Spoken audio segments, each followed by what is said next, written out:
Warning: do not watch this alone. Black Hollow Church is not haunted in the way you think. There are no glowing apparitions or chains dragging across the floors. What makes this place terrifying is silence. A silence so complete it seems to swallow everything: voices, footsteps, even time itself. Those who enter rarely leave unchanged, and some never leave at all. Tonight, we explore a place where faith and fear collided, and where an entire congregation vanished without explanation.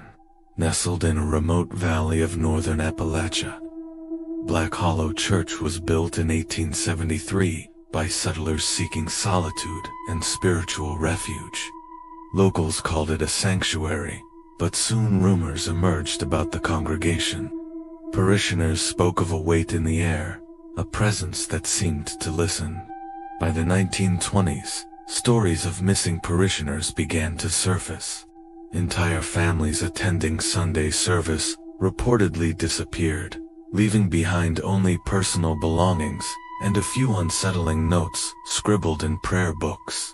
The church became a magnet for both curiosity seekers and paranormal investigators, but it retained a reputation for claiming the attention of those who dared to linger too long. Black Hollow Church's architectural style is deceptively ordinary. Its weathered stone walls and tall wooden steeple blend into the forested landscape. Inside, pews are meticulously aligned, and the altar remains untouched. Yet the stories are anything but ordinary. In 1924, a congregation of over 40 attendees reportedly vanished during a late evening sermon. Witnesses in the nearby town described seeing the church doors open and close violently, though no wind or storm occurred that night.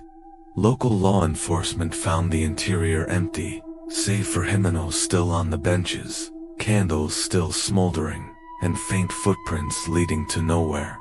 Subsequent disappearances followed, sporadic yet consistent, always tied to specific ritual times: baptism, communion, and prayer vigils. Investigators over the decades noted strange anomalies. Clocks inside the church stopped at the same minute. Walls seemed to absorb sound, and compasses spun uncontrollably. Paranormal researchers recorded low-frequency hums and unexplained whispers, often repeating the names of those who had vanished decades earlier. Attempts to photograph or film the interior produced static, lens flares, and shadowy figures only visible when reviewing footage later. Locals now avoid the church entirely, calling it a place where reality bends and memories distort. Accounts from explorers are chilling. In 1987, a team of 3 investigators entered Black Hollow Church at dusk. One member reported seeing a man in period clothing standing by the altar, staring blankly. When approached, the figure vanished, leaving only a faint echo of footsteps. Another member described hearing a child singing a hymn in a slow, distorted voice, though there had been no children on site. The most terrifying moment came when all their watches simultaneously stopped at 11:17 p.m., and the air grew heavy, making breathing difficult. One of the team claimed a cold hand touched his shoulder, though he was alone in the pews. They left immediately and never returned. In 2005, a local historian who had grown up near the church ventured inside at night to document its history. He reported seeing figures kneeling in the pews, frozen in prayer, faces pale and eyes hollow. When he tried to speak, the figures turned their heads toward him in unison, a movement described as mechanically precise, and then dissolved into shadow. The historian fled, leaving his notes and camera behind. The footage later recovered showed nothing but empty pews and drifting dust. Yet the audio captured the faint echo of whispered names, calling him personally. Over the years, other strange incidents continued. Hikers and tourists nearby report seeing lights flickering inside the church late at night, though the building has no electricity. Some claim the church moves subtly. Angles of doors and pews seem inconsistent upon repeated visits. EVP, electronic voice phenomena, sessions conducted in the 1990s, recorded chanting, indistinct but repetitive, with the same pattern each time, almost as if the missing congregation were still performing their rituals somewhere beyond our perception. Locals swear that dogs and other animals refuse to enter the grounds, growling at unseen presences and fleeing without reason. Those who stay too long describe time distortions. Visitors arrive in the morning and suddenly find hours or even days have passed, with no memory of what occurred. Some report seeing themselves reflected in the stained glass, not as they are, but as part of the vanished congregation, frozen, pale, praying silently. This phenomenon has no scientific explanation, and paranormal researchers note it is unique in its intensity and consistency. Perhaps the most disturbing detail is the recent reports from drone explorers in 2022. High-resolution footage revealed figures standing outside the church at dusk, facing the forest, entirely still. Infrared cameras confirmed heat signatures, yet no movement occurred for nearly 3 hours. When approached by investigators, the figures vanished, leaving only faint impressions in the soil. Witnesses claim a low humming vibration resonates throughout the valley whenever anyone speaks about the church, a phenomenon that cannot be measured by conventional instruments. Locals warn that even mentioning the church's name too often invites its attention. There are also recurring dreams reported by those who have attempted to research the church online. Dreamers describe walking into the church, watching the congregation vanish before their eyes, and feeling a presence press against them from behind.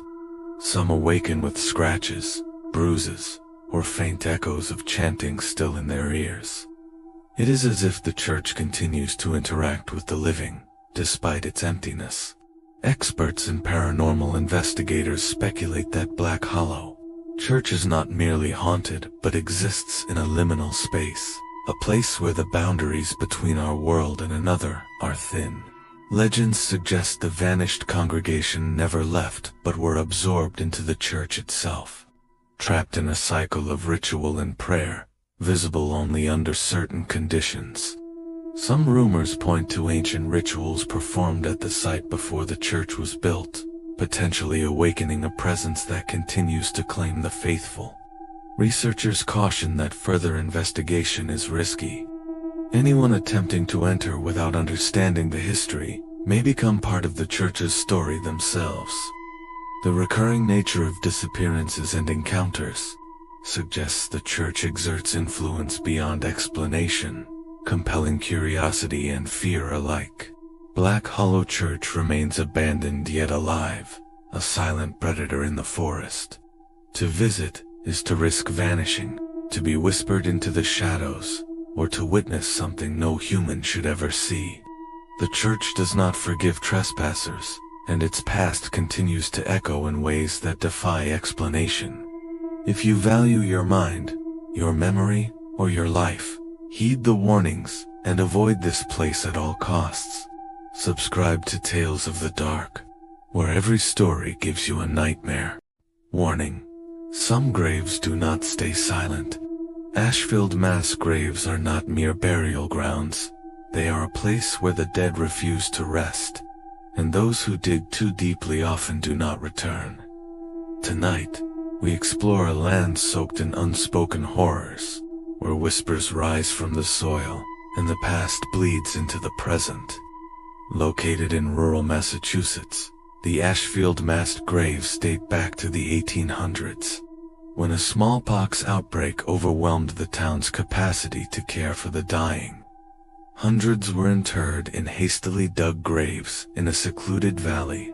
Locals report that from the very beginning, the site was unusual. Animals avoided it, and winds would rise suddenly, with no storm present. Over the decades, Stories of missing children, spectral figures, and strange lights emerged, turning the valley into a place locals only speak of in whispers. The earliest documented investigation occurred in 1893, when a local undertaker reported hearing knocking from underground while inspecting the graves.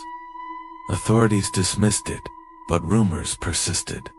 By the 1920s, visitors described faint cries and shadowy movements among the mounds. Families that attempted to reclaim ancestral grave sites reported grave markers mysteriously shifting, soil disturbed overnight, and the recurring presence of unidentifiable footprints that vanished at the edge of the property. In 1957, a group of paranormal researchers conducted the first official survey. They documented low-frequency rumbles, temperature drops, and the sensation of being watched. Instruments recorded faint voices, some calling names of those long deceased, others whispering warnings. Over time, it became clear this was no ordinary cemetery. A 1982 report details a pair of hikers who wandered near the graves at dusk. They described hearing children laughing faintly, only to vanish when approached. Then came the knocks, a rhythmic pounding beneath their feet, as if someone was trapped just under the soil. Terrified, they fled, but later reported seeing figures standing on the hilltop, gazing down at them, entirely still, then dissolving into fog. In 2009, a team of investigators entered the site with ground-penetrating radar. One member suddenly froze, claiming the earth beneath them seemed to shift, and a voice whispered their name with unmistakable clarity. Attempts to leave were met with disorientation. Paths appeared different. Mounds seemed to have moved, and sunlight appeared distorted. Cameras failed repeatedly, displaying only static or deep shadow in the frames where investigators swore figures had been. Over decades, strange phenomena persisted. Visitors hear knocks, footsteps, and faint screams that cannot be localized. Weather anomalies often coincide with visits, sudden storms or fog rolling in with no forecast. Dogs refuse entry, growling or retreating, and compasses spin unpredictably. Some report seeing shadowy silhouettes crouched near grave markers, vanishing when approached. Others describe a sensation of being pulled into the ground, as if the graves themselves were alive, aware, and hungry for attention. Digital explorers in 2018 recorded anomalous infrared readings, humanoid shapes appearing intermittently, only to disappear when scrutinized. Audio capture devices picked up faint, overlapping whispers, chanting in patterns not aligned with any known language, yet strangely coherent. The site seems to feed on the curiosity of the living, trapping attention, and, in some cases, the observers themselves. The most chilling encounter occurred in 2021. An amateur investigator documented a glowing figure rising from one of the mounds, its features obscured but clearly humanoid. As he moved closer, the figure split into multiple silhouettes, surrounding him in silence. On his recording, the figure vanished, yet the ground remained marked with footprints that appeared freshly pressed into the soil, but no one was present. Witnesses who observed from a distance claimed the air carried whispers repeating names and promises, compelling those nearby to kneel or leave offerings, as if obeying unseen instructions. Several visitors report hearing faint hammering sounds, as though someone is digging beneath the ground, yet no excavation occurs. Some return home with scratches, bruises, or inexplicable injuries, suggesting a physical interaction from whatever resides in the graves. Those who attempt to research or speak of the mass graves extensively report dreams of the buried rising, hands reaching from the soil, or voices calling insistently for attention. Paranormal experts suggest the Ashfield Mass Graves may be a nexus of residual energy, a place where pain, fear, and death concentrated over centuries, created an enduring imprint on reality. Rumors claim occult rituals were conducted shortly after the initial burials, possibly awakening something that refuses to rest. Psychics describe the area as sentient, a consciousness aware of those who enter, subtly influencing their perception, memory, and behavior. Some historians argue that the site's energy manifests as a form of collective memory, the anguish of those buried somehow continuing to interact with the living, especially those who seek to disturb it. Others believe the location is cursed, attracting individuals who are sensitive to its presence, feeding on fear and curiosity alike. The Ashfield Mass Graves are not just remnants of the past. They are active participants in the present. Every whisper, shadow, and anomaly serves as a reminder that some places are not meant to be disturbed. Curiosity may lure you to the valley, but once there, it may be impossible to leave unaffected. If you value your sanity, your memories, or your life, heed the warnings, and stay away from this cursed ground. Subscribe to Tales of the Dark, where every story gives you a nightmare. Gather round, because tonight we're retaking a trip to a place where the water holds secrets and the wind whispers tales of a love that never died. We're journeying to the infamous Whisper Lake. By day, it's a picture of serenity, sunlight dancing on the ripples, lush green trees lining the shore. But when the sun dips below the horizon, a different side of the lake emerges. The locals know it. The brave few who've camped here know it. Whisper Lake is haunted.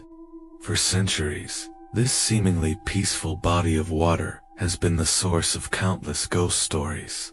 People speak of eerie mists that roll in without warning, disembodied voices carried on the breeze, and a chilling sense of being watched from just beyond the tree line. But all these strange occurrences point back to one single, tragic tale, the legend of Thomas and Alara. Their story is a classic, woven into the very fabric of the local history. It begins in the late 1700s. Alara was the daughter of a wealthy landowner, a man whose vast estate encompassed the entire lake. She was beautiful, spirited, and promised to a man of equal status, a union designed to merge fortunes, not hearts. But Ilara's heart already belonged to someone else. Thomas was a humble stonemason, a young man with strong hands and an honest soul, employed by Ilara's father to build a garden wall. Their meetings were secret, stolen moments by the water's edge as twilight painted the sky. They fell deeply in love, a pure and passionate connection that defied the rigid social structures of their time. They knew their love was forbidden, a dangerous secret in a world that would never accept it. Under the silent watch of an old willow tree on the northern shore, they made a plan. They would run away, escape to a new life where their love could be free. They scraped together what little money they could and planned their departure for the night of the next full moon. That night, Ilara was to sneak out of her family's manor and meet Thomas by the willow tree, where he would be waiting with a small rowboat to carry them across the lake and into their future. The night arrived, cloaked in an unsettling calm. The full moon cast a silvery path across the dark, still water. Thomas waited, his heart a frantic drum against his ribs. He watched the manor, waiting for the signal, a single candle in Ilara's window. But the minutes stretched into an hour, and then another. The signal never came. Unbeknownst to Thomas, Ilara's plan had been discovered. A servant, loyal to her father, had overheard their whispers. As Ilara prepared to leave, her father and her intended fiancé confronted her. A furious argument erupted. In the ensuing chaos, Ilara broke free and ran, her only thought to reach Thomas at the lake. Her father and his men gave chase. She could hear their shouts growing closer as she raced through the woods. When she finally burst through the trees and saw Thomas waiting by the shore, relief and terror warred within her. He saw her, saw the pursuing figures behind her, and shoved the rowboat into the water. They scrambled in, Thomas rowing with desperate strength, pulling for the opposite shore and for their freedom, but they weren't fast enough. A sudden, unnatural storm rolled over the lake, a tempest that seemed to come from nowhere. The sky turned black, wind howled, and rain fell in blinding sheets. Their tiny boat was tossed about like a toy in the churning, violent water. The last thing anyone on the shore saw was the boat capsizing, throwing them both into the icy depths. Their bodies were never found. The lake, it seemed, had claimed them. Since that night, it has been known as Whisper Lake. It's said that, on clear moonlit nights, you can still hear their whispers carried on the wind fragments of their last conversation, their desperate cries, their eternal promises of love. But the legend is only the beginning. It's the modern-day encounters that truly cement Whisper Lake's haunted reputation. Over the years, countless visitors have reported paranormal experiences that are difficult to explain away. One of the most common reports is the phantom rowboat. Campers and late-night fishermen have sworn they've seen the dark silhouette of a small boat gliding silently across the water, often during a sudden, localized fog. It moves with no one at the oars, following the same path from the old willow tree towards the far shore, before simply vanishing into the mist. No sound, no splash, just an eerie, silent procession. Then there are the voices. People camping near the northern shore often report hearing soft whispers just outside their tents. They describe it as a man and a woman speaking in hushed, urgent tones. The words are usually indistinct, but the emotion is always clear: love, fear, and desperation. Some have even recorded these sounds, and on the playback, through the static and the chirping of crickets, you can just make out what sounds like a man saying hurry and a woman weeping softly. A particularly chilling account comes from a group of college students who went camping at the lake a few years ago. They were sitting around their campfire, telling ghost stories, when the temperature suddenly plummeted. Their fire, which had been roaring just moments before, dwindled to weak, sputtering embers. A thick, cold mist enveloped their campsite, so dense they could barely see each other. Then, they heard the distinct sound of someone running through the woods, branches snapping, followed by angry shouting. It sounded like a chase was happening right past their tents. But when they shone their flashlights into the woods, there was nothing there. The sounds faded, and just as suddenly as it came, the mist lifted and the fire roared back to life. They packed up and left in the middle of the night. Another story involves a photographer named Mark, who was determined to capture the lake's spooky atmosphere. He set up his camera on a tripod near the old willow tree one evening, hoping to get some long exposure shots of the moon over the water.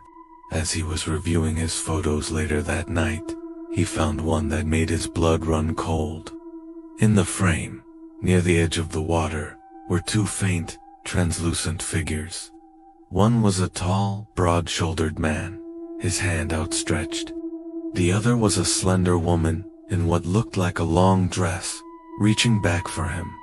They were barely visible, like a double exposure, but they were undeniably there. He went back the next day to recreate the shot, but no matter what he tried, he couldn't explain the ghostly figures in that one photograph. Perhaps the most personal and unsettling encounters are the feelings of overwhelming sadness. Many people who visit the lake, even those who don't know the legend, report being overcome by a profound sense of melancholy and loss, especially near the northern shore. It's a heavy, oppressive grief that seems to seep out of the very ground. Some have even broken down in tears for no apparent reason, feeling a heartbreak that wasn't their own. It's as if the powerful emotions from that tragic night have been permanently imprinted on the landscape. Some paranormal investigators believe that Whisper Lake is a kind of residual haunt, where the intense energy of Thomas and Ilaros' final moments is trapped in a loop, replaying over and over again. Others suggest it's an intelligent haunting, that the spirits of the lovers are aware of the living and are forever trying to reach out, to finish their journey, to find the peace they were denied in life. So what do you think?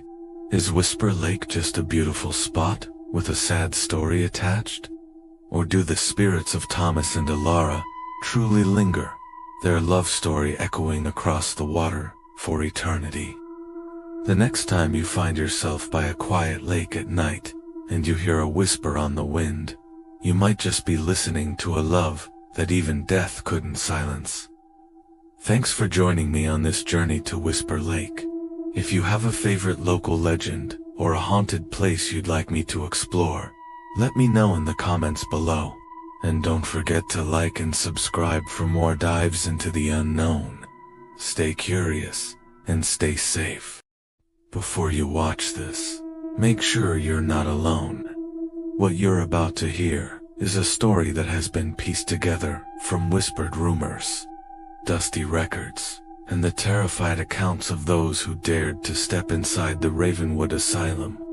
Some say that just hearing its name is enough to invite a shadow into your room. So, lock your doors, turn on the lights, and listen closely. But be warned, once you know the story of Ravenwood, you can never unknow it. Have you ever felt a sudden, inexplicable chill run down your spine? A feeling that you're being watched, even when you're completely alone. Most of us dismiss it. A draft, a trick of the light, an overactive imagination. But what if it's something more? What if it's a whisper from a place where sanity unraveled and echoes of torment still linger in the air? Today, we're not just telling a ghost story. We're retaking a journey into the heart of one of the most haunted locations ever documented, the infamous Ravenwood Asylum. Its story is a chilling reminder that some doors are better left unopened, and some places are better left forgotten. But we're going to open that door. Are you ready? Ravenwood Asylum opened its doors in 1888. A grand Victorian structure built with the noble intention of providing a sanctuary for the mentally afflicted. Perched on a desolate hill overlooking the town of Blackwood Creek, it was meant to be a beacon of hope. The founder, Dr. Alistair Blackwood, promised revolutionary treatments and compassionate care. But behind the beautiful facade, a much darker reality took hold.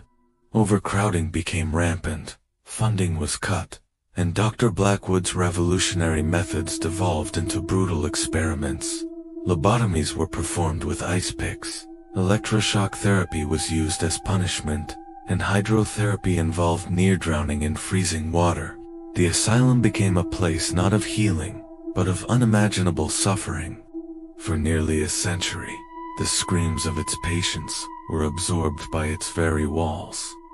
Ravenwood was finally shut down in 1972 after a series of horrific patient abuse scandals came to light.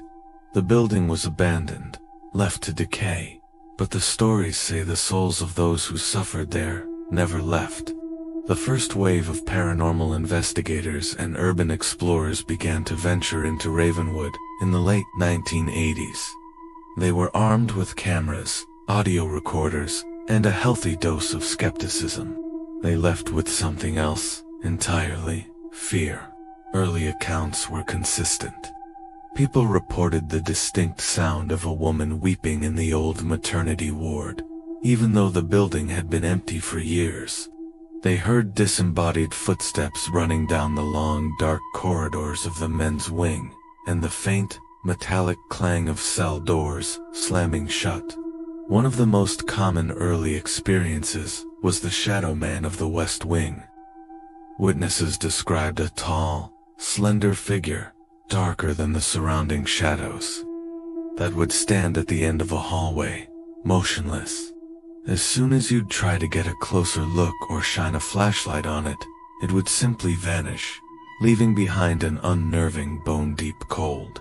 These early explorers warned others to stay away, but their chilling tales only fueled the asylum's dark legend, drawing more and more curious souls to its crumbling gates. As technology improved, so did the evidence. In the early 2000s, a paranormal team called Spectre Seekers conducted an infamous overnight investigation. Their recordings captured what paranormal experts call a Class A electronic voice phenomenon, or EVP, in the absolute silence of the asylum's basement, where the most unruly patients were kept in isolation. A clear, raspy voice was recorded when they asked, "Is anyone here with us?" The recorder picked up a single, chilling word, "Get out." But that wasn't all. They set up a static night vision camera in the children's ward.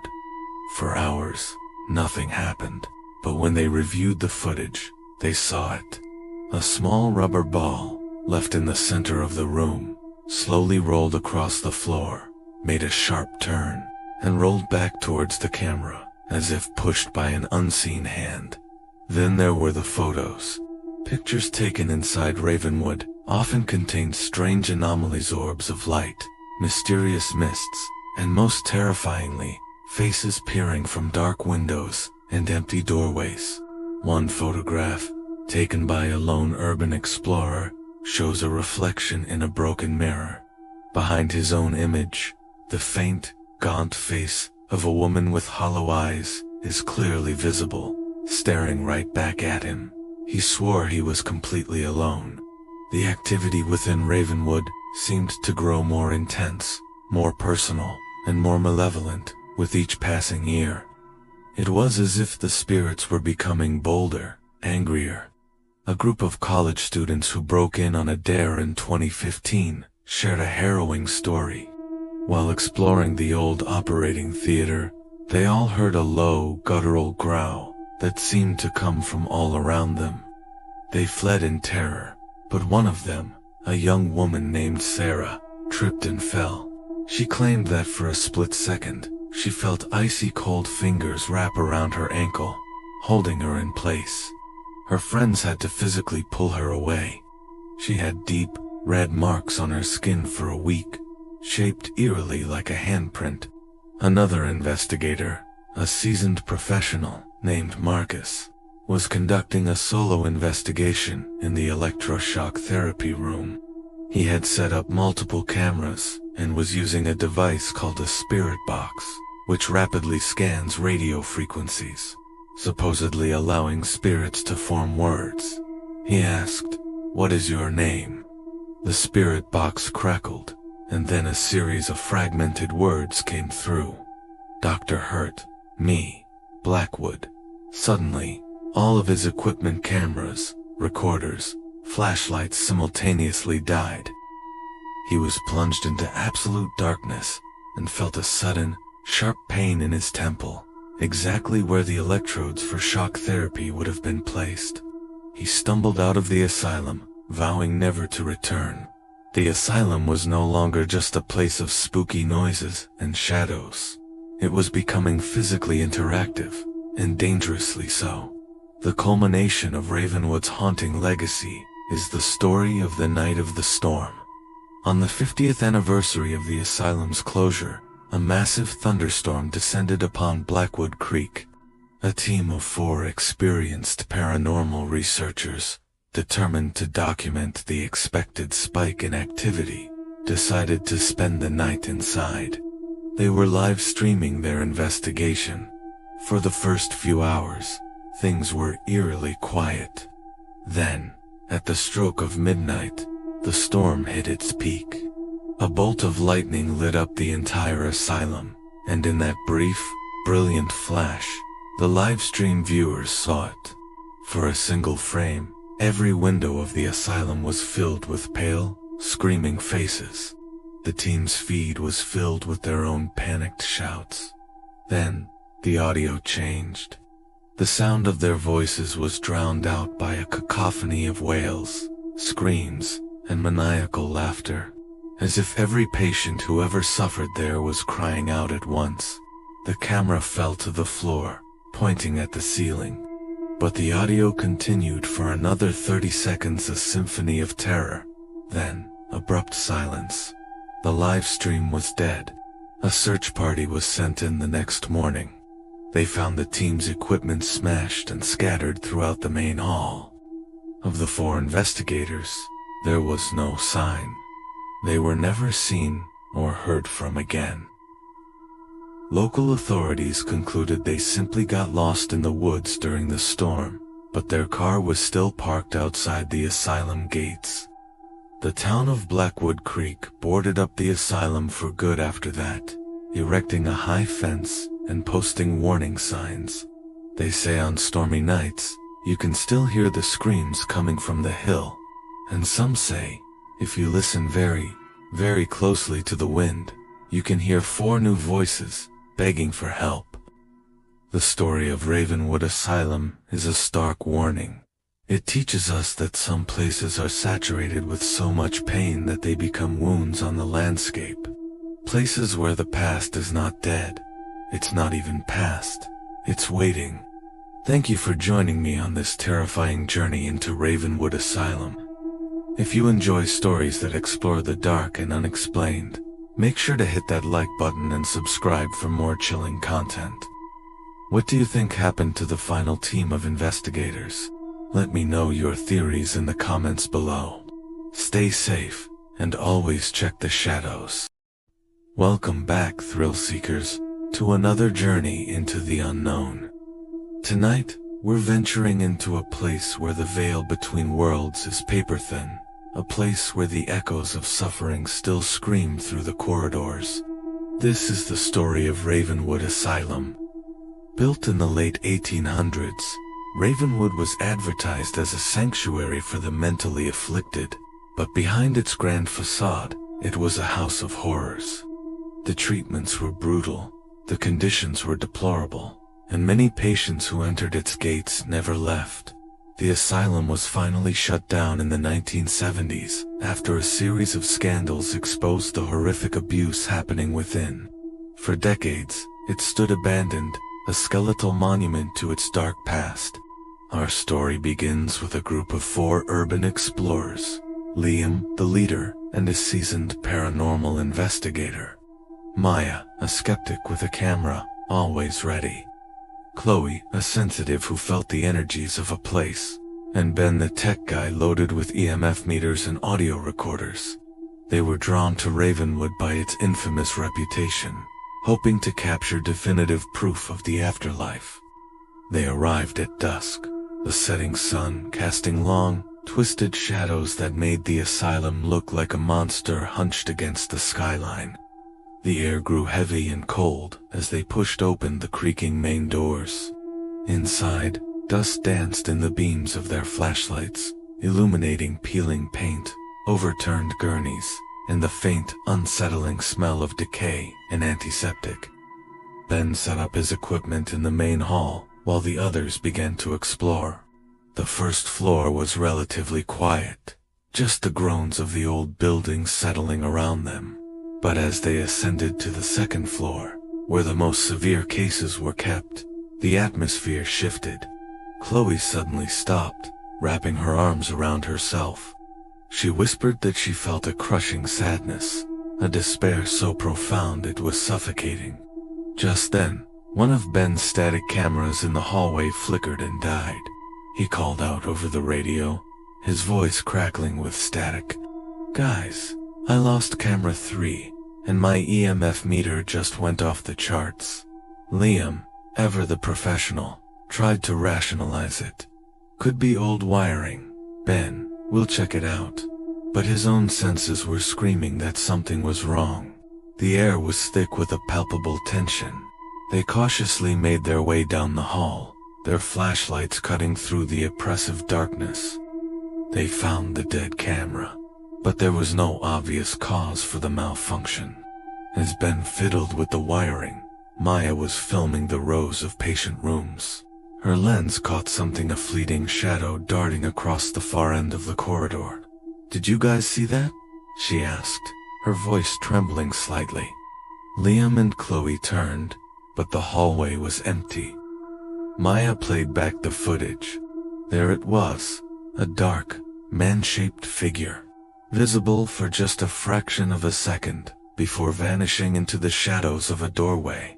A chill ran down their spines. This was more than just old building sounds. They were not alone. They decided to press on, drawn deeper into the asylum's heart. Their destination was the infamous hydrotherapy room in the basement, a place where countless patients had endured torturous treatments. The descent into the basement was like stepping into another world. The air grew frigid, and a foul metallic smell hung in the air. The hydrotherapy room was even worse than they had imagined. Rusted tubs and archaic machinery stood like silent, rusted torturers. Chloe gasped, pointing to one of the tubs. Someone died in there. I can feel their panic." As she spoke, a loud bang echoed from the far side of the room, as if a heavy metal door had been slammed shut. They all jumped, spinning around. Ben's EMF meter shrieked to life, its lights flashing erratically. "It's here," he stammered, backing away slowly. "Whatever's in this room, it's powerful." Suddenly, all their flashlights began to flicker in unison. In the strobing light, they saw it. Standing near the rusted tubs was the faint, translucent figure of a man in an old-fashioned orderly's uniform. His face was a mask of cold fury, his eyes empty black voids. He raised a hand, not in a wave, but in a gesture of command, as if ordering them to leave. Panic set in. Maya, despite her fear, kept her camera rolling, capturing the spectral form as it began to drift towards them. Its movement was unnatural, gliding without touching the floor. A disembodied whisper slithered through the air, a chilling sound that seemed to come from everywhere at once. "Get out." That was all the motivation they needed. They turned and fled, stumbling over debris as they scrambled back up the stairs. The cold presence followed them, a wave of unseen malevolence nipping at their heels. The whispers grew louder, turning into an angry chorus of voices screaming in their minds. They burst out of the main entrance and into the night, not stopping until they were safely back in their van, gasping for breath. They sat in silence for a long moment, the adrenaline slowly receding, replaced by a profound sense of dread. Back in their studio, they analyzed the evidence. The footage was chilling. Maya had captured a clear image of the orderly's apparition. Ben's audio recordings were even more disturbing. When filtered, the whispers from the basement resolved into distinct words and phrases. Pain, suffering, leave this place, and a name, repeated over and over. Dr. Blackwood. Research into Ravenwood's history uncovered the story of Dr. Alistair Blackwood, the asylum's chief physician. He was a man known for his cruel and experimental treatments. He saw his patients not as people, but as subjects. The orderly, they discovered, was a man named Jacob, who had reportedly tried to expose Blackwood's cruelty and then mysteriously disappeared. It seemed his spirit was now the asylum's furious guardian, warning away anyone who dared to enter. Liam and his team never returned to Ravenwood Asylum. They had found the proof they were looking for, but it came at a price. They had disturbed something ancient and angry, and the memory of that night, of the cold touch of the grave and the screaming whispers in the dark, would haunt them forever. Ravenwood still stands today, a silent sentinel on the hill. Some say that on quiet nights, you can still see lights flickering in its empty windows, and if you listen closely, you might just hear the whispers of the damned, forever trapped within its decaying walls. Thanks for joining me on this terrifying trip. If you enjoyed this story, be sure to hit that like button, subscribe, and ring the bell so you don't miss our next descent into darkness. Stay safe and stay curious.